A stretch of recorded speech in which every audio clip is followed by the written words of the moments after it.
of the reasons I volunteered to do this is because I like to talk, but more than that, I like to learn. And since I've switched careers and become a photographer and retired from the National Gallery, where I was a museum educator, I like talking to the other artists and finding out why they do the things they do and what led them to their career as artists. So Mike, I noticed when he started to participate in our shows, I guess it was about 2 years ago, Mike, maybe a little more than that.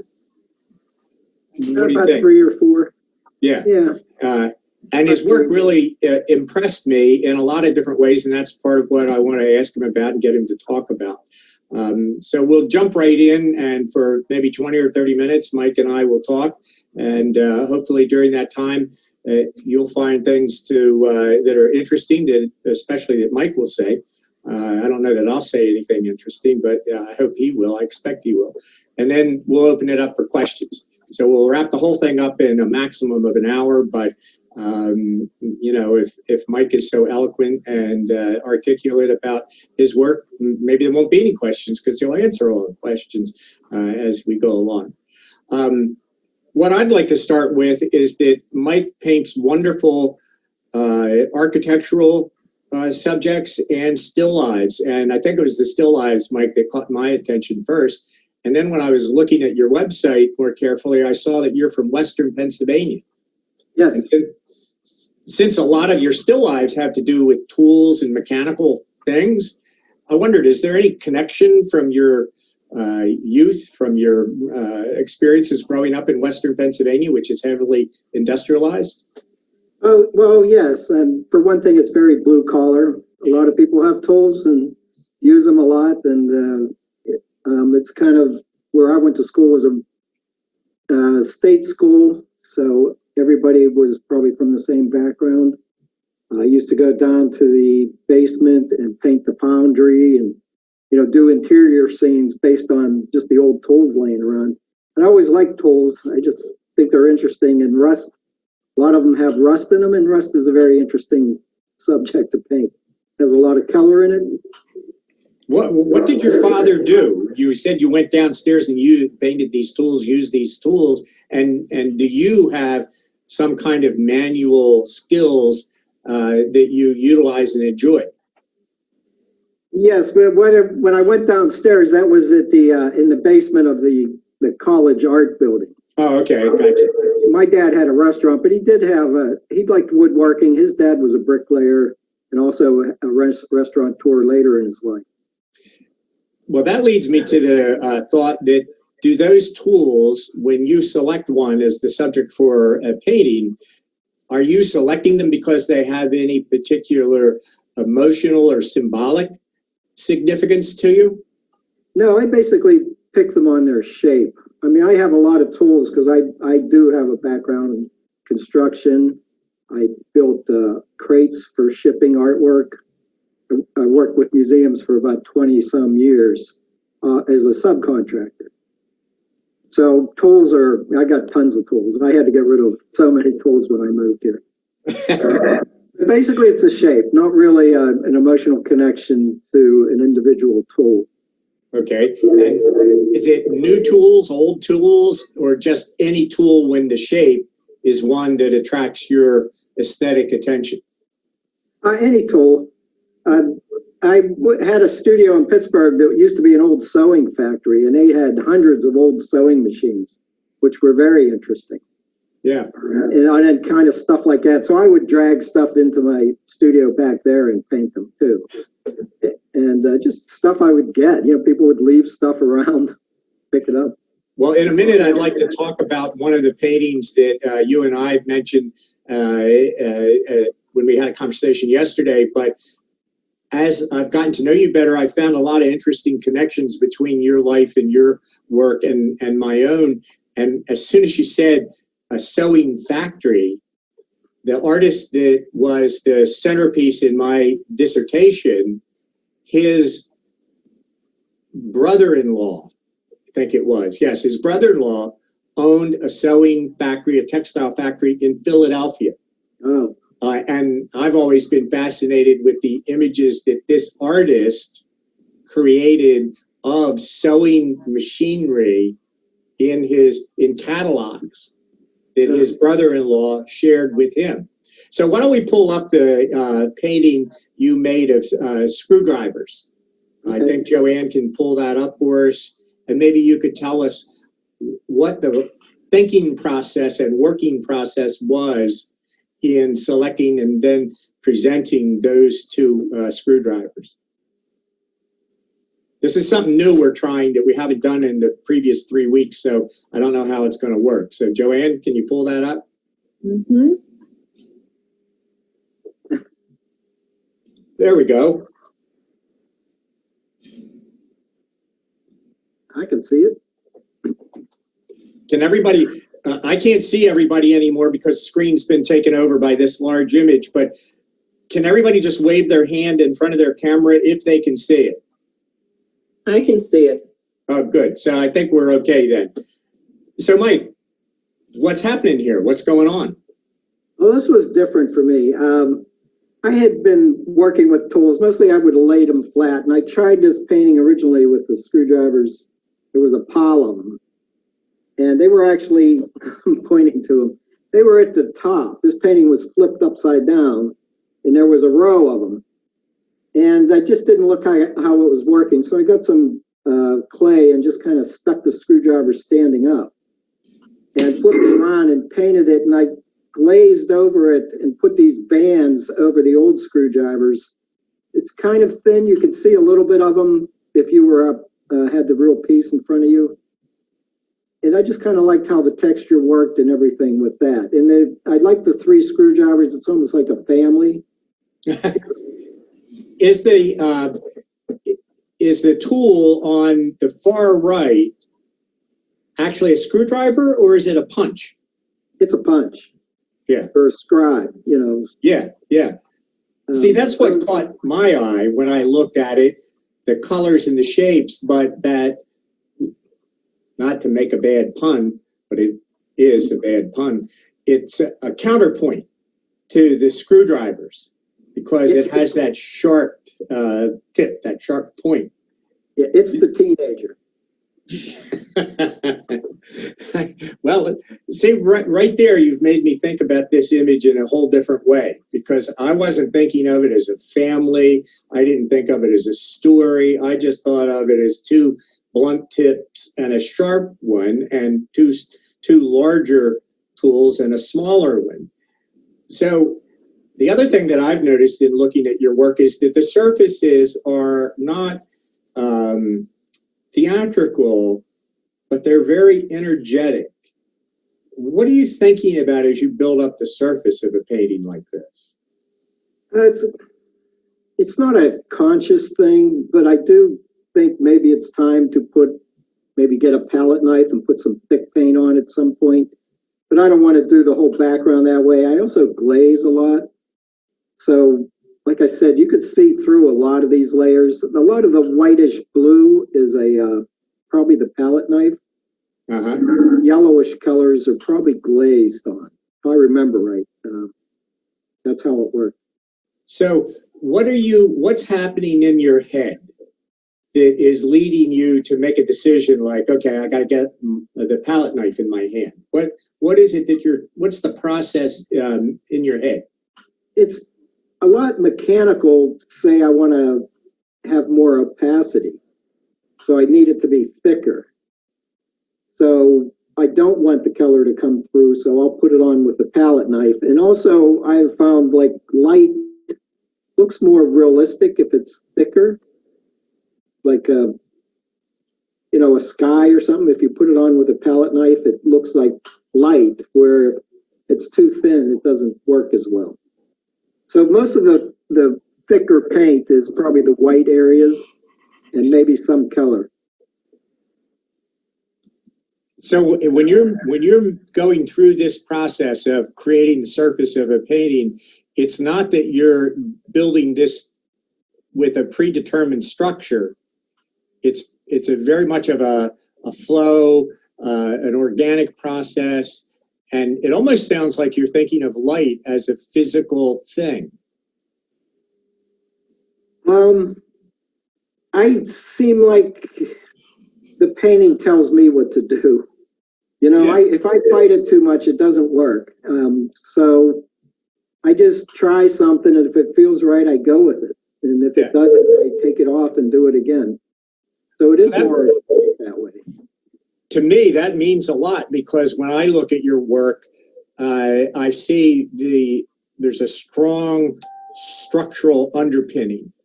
And I mean that both about the positioning of the objects, but also the position of the brush strokes.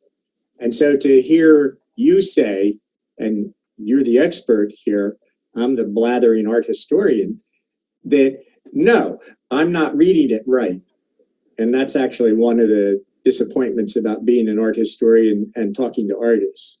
You find out how much of what you've read and been taught is sort of the gospel of the history of art is borderline nonsense when you start to talk about what an artist's intentions are. So anyway, this is part of what I enjoy.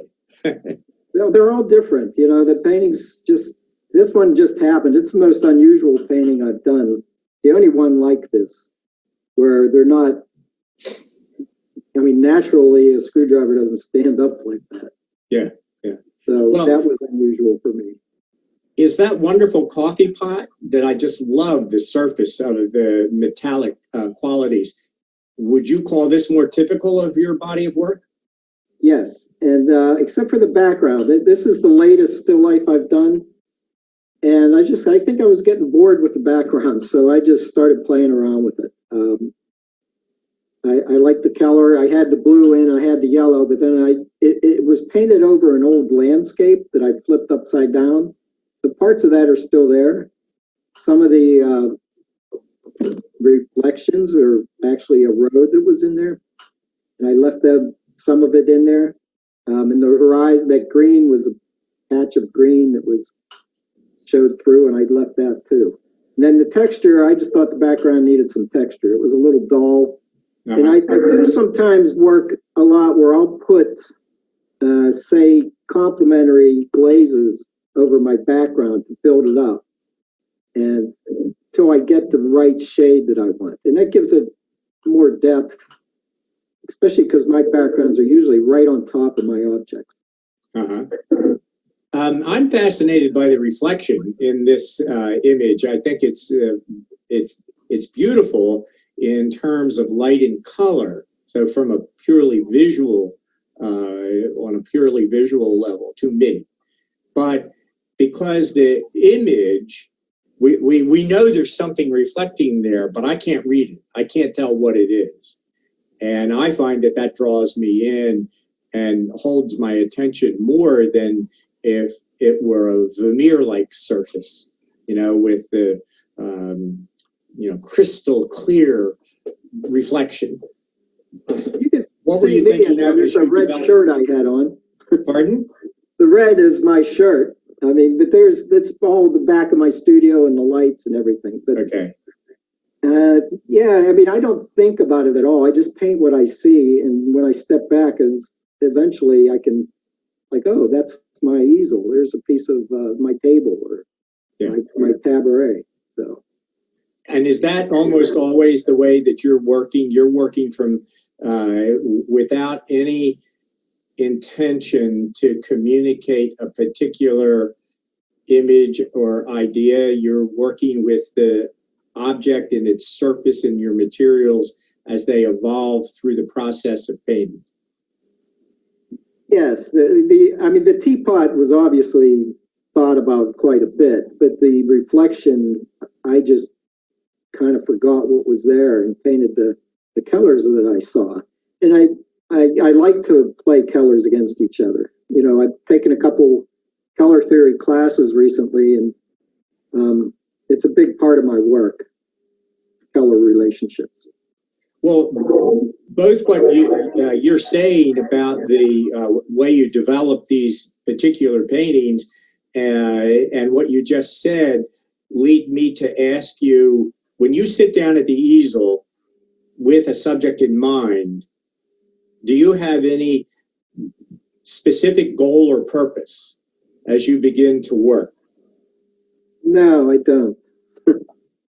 That's great. But in the very largest sense, do you as an artist, what is it that, why are you doing this then? If you don't have a specific goal or purpose for one individual painting, is there one that you have overall for your whole effort as a painter? Well, I see them as, something to work on where I can work out my color and form and those things that I like. Form is important to me too. To me, light doesn't exist without a form to shine on. Mm-hmm. And it would just go into empty space. So I like to take the other side of it and work with the form. But I figure the painting will work itself out. I mean, I almost probably approach them as abstract. Once the object is brushed in, then I just start like a rabbit hole going into seeing. You just keep seeing more and more stuff. You could paint forever on one piece. Well, I have an ultimate goal of something I want to put on the screen and ask you about, and you're kind of leading me to it, actually. But you just said something that has put me off of that for a moment. You're a realist and a really fine realist painter at a time when young artists, even at MICA, for instance, they're learning to do performance art and digital art and all of these kinds of new media. And realism has been, in the Western tradition, one of the most fundamental aspects of the art of painting. Is that something that you even think about, whether you're being old-fashioned and traditional, or are you reinventing realism, or do you ever think of those kinds of issues that a lot of art historians and art critics and even teachers in the art schools talk about? I do. I do think about it, but I came, to the conclusion quite a while ago that I have to paint. I have to be true to myself. And I'm a math-oriented person. I mean, I'm kind of unusual in the art world. So something concrete is important to me. And I just figure there's something for everybody. People, if you don't want the realism, then there's a lot of other stuff that you could go to. So maybe that's why I'm mixing the background in too, like starting to play around with the texture and the color. Well, I have one more of your paintings that I really want to make sure that we have time to talk about. But before we do it, I'm going to do something that I'm going to use you as a little bit of a guinea pig, and I hope you won't object too much. I haven't done this with the other people that we've interviewed in the series. I'm going to read you a quote from a very well-known painter who I think is one of the greatest painters of all time, and I'd like your response to it. And it's okay to say, it doesn't mean much to me. That's okay too. And here's the quote: "Painting is easy when you don't know how, but very difficult when you do." Degas said that. And I think everybody who's listening knows something about Degas' work. And I mean, that man was a painter. What do you think about that? That seems pretty true to me. If I didn't know as much, I wouldn't be thinking about all this stuff. There's too many thoughts in my head. And I feel like I have to really use a lot of what I know. Yeah. So is an extension of that statement that your training as an artist has been very important to you developing the work that you're doing today? A lot of thought, a lot of preparation. Yes, I mean, I still continue to take classes. Wow. There's just so much to learn. Yeah. So where do you think your work might be 5 years from now? What different subjects or a different approach, because you're still learning and trying to learn more about your art? I think they're going to get bigger. Like this piece that you're showing on the screen is a 9 by 12, I believe. Might be 11 by 14 at the most. I'm starting to work bigger. That'll change everything too. Yeah. I would probably start, if I did that, I don't think I would do single objects. I'd start doing things in an environment, but I really don't want to get into a traditional still life on a table. That kind of, I don't want to have an organized three things here and that's, Yeah. Then let me get to the question that has I've been dying to ask you, and I did bring it up briefly in our conversation the other day, but now I want to really pin you down and sort of, as much as I can, make you respond to it, because I'm just dying to know. And Joanne, if you could bring up the church with the little graveyard, where you can just see a couple of the monuments over a wall. That's Berlin. There, that's it. Thank you. When I look at this, Mike, I immediately, the first time I saw this on your webpage, was struck by it. I think it's a very beautiful painting that has a structure that is rigorous in the best sense, like it's all there.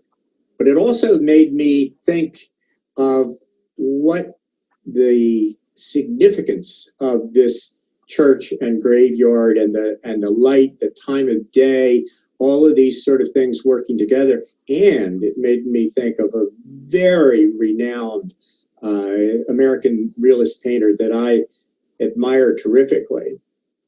So, what made you choose this scene? What made you choose this time of day? How did you put this together?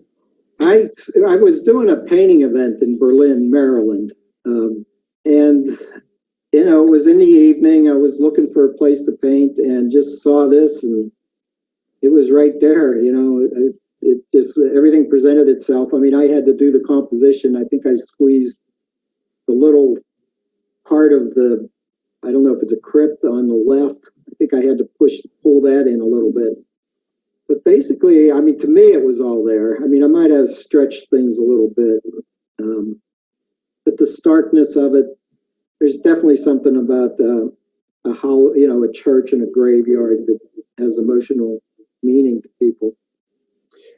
One of the things that really riveted my attention, Mike, is that right almost in the dead lower center, where the sunlight is falling so warmly on that corner of the small building, and it creates a diagonal, and then there's the little roof over the door, and then there's the roof of the main part of the church building itself, these sort of rippling diagonals, and the warmth of that light there.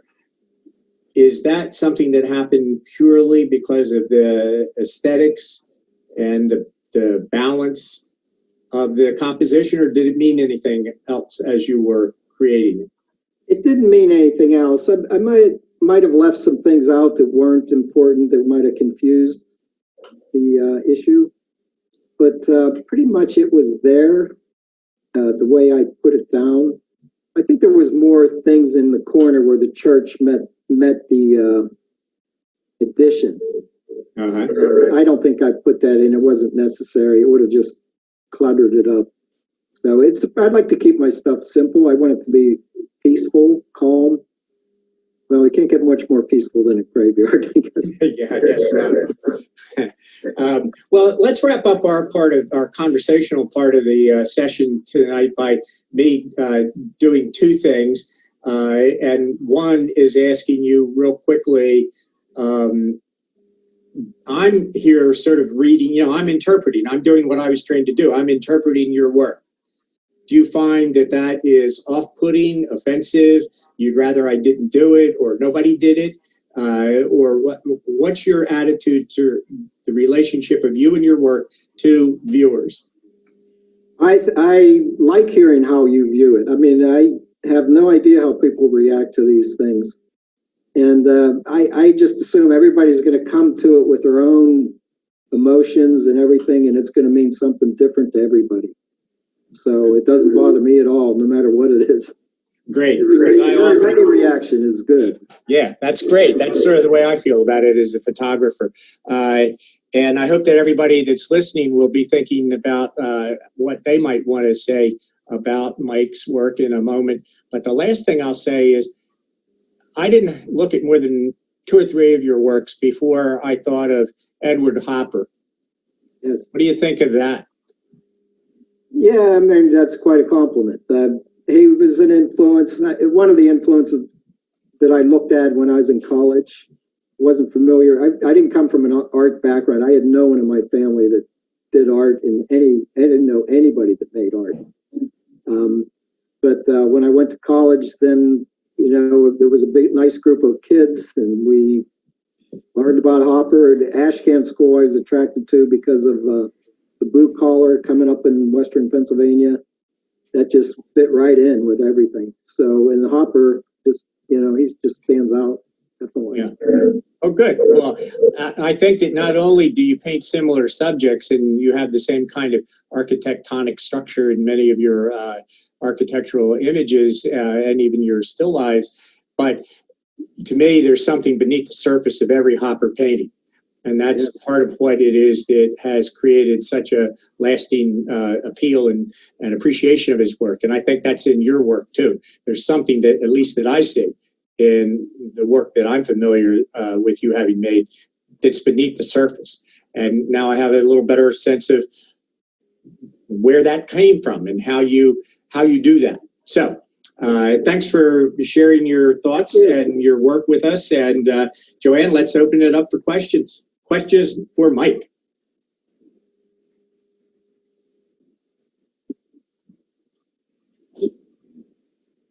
If you have a question, feel free to unmute yourself. And I found that looking at those 2 paintings, Mike, to me, they're very reminiscent of Wayne Thiebaud. Yeah, I'm a big fan of Wayne Thiebaud too. I mean, that's another compliment. So to me, yeah, I like his cartoonish aspect to some of his work. But thank you. I had a question about the church that you had painted. Underneath it, you had 3 bands of color. If you could talk to that just a little bit about the impact it had on me when I was looking at the painting. It added something almost surreal to it. It was a brick wall, but I put it, I know, traditionally you're not supposed to leave a solid line without breaking it but I love the orange against that blue shadow. And I thought it's kind of like being a little daring, maybe, but a little bit of an abstract, just stripe going against the bottom. I think there's a sidewalk and then, there's like 3 bands. Okay, I've got a question. Those are oil painting first. They're oil paintings? Yes. They on board or on cloth? They're on muslins stretched over a board or glued to a board. Okay, so the surface is cloth, and when you paint, you actually have the scene or the object in front of you. You are not doing it from a photograph on the computer or something like that. Is that correct? Yes, all the objects are. I am working on some landscapes right now from photographs, just because I didn't want to be outside painting because of the conditions. Maybe now I could start going out, but most of the time, if I could set it up in my studio, I'll do it. I thought of Jim Dine has a lot of drawings of tools and stuff, and Morandi, who sets up things the way you set up the screwdrivers. Okay, so I mean, I'm sure that there are lots of influences, and I think what's really interesting is the way you work the paint, particularly in the background. Only criticism might be to get the background and the object together. You have that more, I think, in the screwdriver, but not as much in the coffee pot. I could show you a tea. Might have one right here. Is a teapot, but most of the time I put the shadow. It becomes a part of the composition. Uh-huh. Okay. And that's why, but I like to put the object right against the wall so that the shadow is right there, and it goes up the wall along the side and then back up. And then, play with the colors, complements and everything. I don't know if you guys can see it in there, but I do usually try to incorporate it and use lost edges and things like that. And I will say, I agree with that quote. The more you know about painting, the more difficult it becomes. Even if you're not a painter, I think that's true. The more I learned about Degas, the more I thought, how did he do that? Anybody else? Go for it, David. Hey, just me, Will. David? Go for it. When you, I know you're planning to work well. We did out some things together, painting. So I'm curious because of the quote mathematical side of your brain. Do you prefer to walk out in the field and try to compose a piece and make things work, or is that love of organizing that still life the most important part? I would rather organize it myself, and especially if I can put a light on it and it doesn't move. Yes, that's important. So you do prefer working within that structure in your studio? Yes, yes. I've done the one house with the reddish light. We didn't get to that, but that was set up with a little model home with a light on it, painted in the studio. Mm-hmm. So my son didn't move. They stayed there. Yeah, Joanne, I find we bring that up? Because very difficult. Mike, if you don't mind, Joanne can bring that up because we didn't have a chance to talk about it. And I think it's fascinating that you're using these models. And when I saw this hanging in the exhibit we have, they has over at the Low House Office Building, I thought that it was marvelous and that you were painting a real place. No, it's just this little model home, Did you actually have a light inside, or did you just imagine that the lighting effect? I bought a light that they use for theater, and I can change it to pretty much any color that's out there. And this one was painted with an orangish light. And I did another one with a really dark blue light that looks like nighttime. But are you going to do more of these? Is this part of I want to do. My brother just gave me a whole bunch of our old home train sets, so I plan on setting them up and going to it pretty soon. I think that's a great idea. Okay, any more questions? I have a question. I know you've worked at the Phillips collection, and speaking of Morandi and Thibault, I wonder if you have an artist at the Phillips that you consider to be a friend or somebody at work who's influenced you greatly. Well, I think a lot of the works have influenced me. Saw the backgrounds. I think they come from Rothko, sort of. They're starting to get that way. My own version of it. But there's so many good pieces there. I would say maybe Diebenkorn, the still lifes. I like his still lifes quite a bit. Mm-hmm. Yeah, beautiful. And that yellow, your yellow is similar to Diebenkorn. Oh, I have a question for Wil also. You mentioned writing a dissertation and the artist's brother worked in a sewing factory. Just wondered which artist you wrote about. Morton Schomburg was the artist that I was talking about, and it was his brother-in-law who actually owned the factory. And so, you know, in the family setting, I don't know to this day, nobody knows, did Schomburg ask his brother-in-law to bring these catalogs to him because he was interested in industrial subjects, mechanical subjects, or whether he just saw them lying around. But he created a series of works near the end of his life. And by the way, Morton Schomburg died in the 1918 pandemic in Philadelphia. But that was the familial relationship. Uh-huh. Thank you. Thank you so much. And thank you, Mike, for talking Thank you. to us today. Wonderful. Okay, anybody else? Well, then, That seems to be it. yeah, Mike, this was great. I can't tell you how much I appreciate you responding so directly to my questions, because you've really made your work, in my estimation, rise even higher, because I think you have a really fascinating way of approaching your work and creating these wonderful paintings. So thank you. Thank you for having me, and thank you, Joanne, for everything. Sure, thanks. Yeah. Thanks, Joanne. Thank you. Thanks, everybody, for listening in. Yes, thanks. See you next week. We'll be back next week with Carol Falk. Ah. So see you All right. Tuesday. Bye. Hey, good night, all. Good night.